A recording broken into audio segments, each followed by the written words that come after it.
How's it going, fellow club members? This is Leo Damascus with the Steam Controller Fan Club, and today we're going to be looking at why people started using the gyro for shooters with the Steam Controller.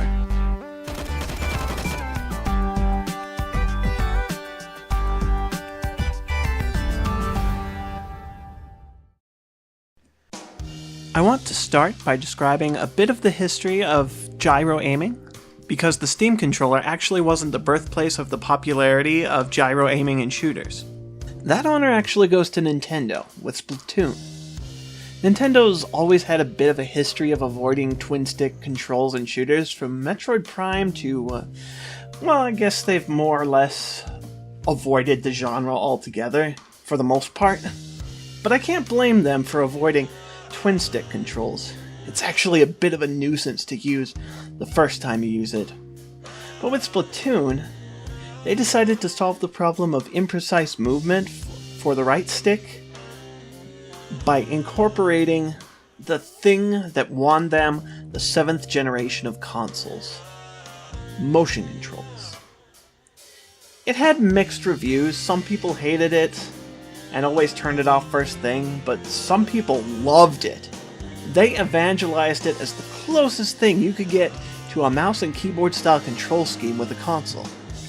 Because there was so much talk from the second group trying to convince the first to use the motion controls, when people found out the Steam Controller had a gyro, back before it was released, they began to wonder, can the Steam Controller bring Splatoon's control scheme to other shooters?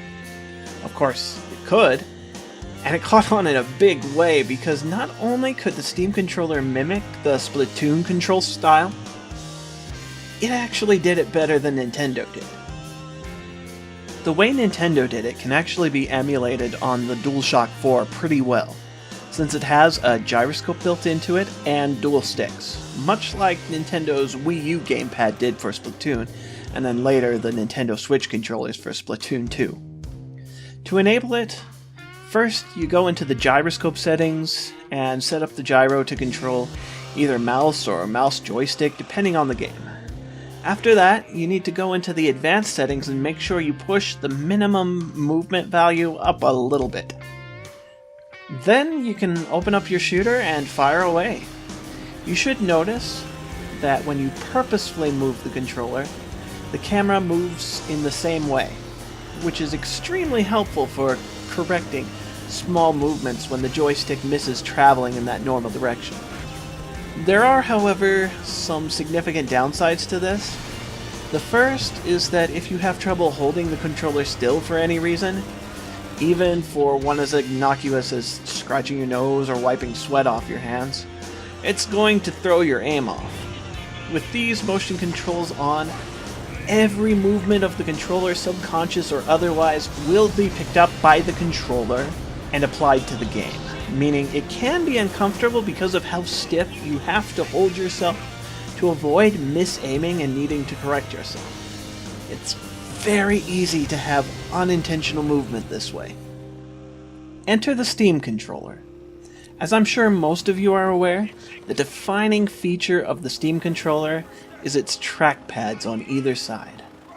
One of the benefits to a trackpad versus a control stick is that it's far more diverse. Rather than just accepting directional pushes, it can also interpret swipes, coordinated pushes, and more importantly for the gyro, it can report whether or not it's being lightly touched. And that's a bigger deal than those who don't use the Steam Controller realize, because it means you can have gyro activation without the downside of losing intentionality in your movement. It'll only move when you're trying to move the camera, and all without much effort on the player's part, since it's as simple as resting your thumb in its most natural position. It was like a match made in heaven. To many, gyro aiming actually became the defining feature of the Steam Controller, persisting even beyond the October 31st Steam Beta update, when the DualShock 4 was capable of doing gyro aiming in Steam games as well, and persisting even to the point where many erroneously believed the Steam Controller invented this control scheme. To Steam Controller meant to use the gyro for aiming. And while gyro aiming is definitely a nice addition, remember to throw a little love for the trackpads, without which it wouldn't work nearly as well on the Steam controller. This is Leo Damascus, and I'm signing off for now. Take care, guys.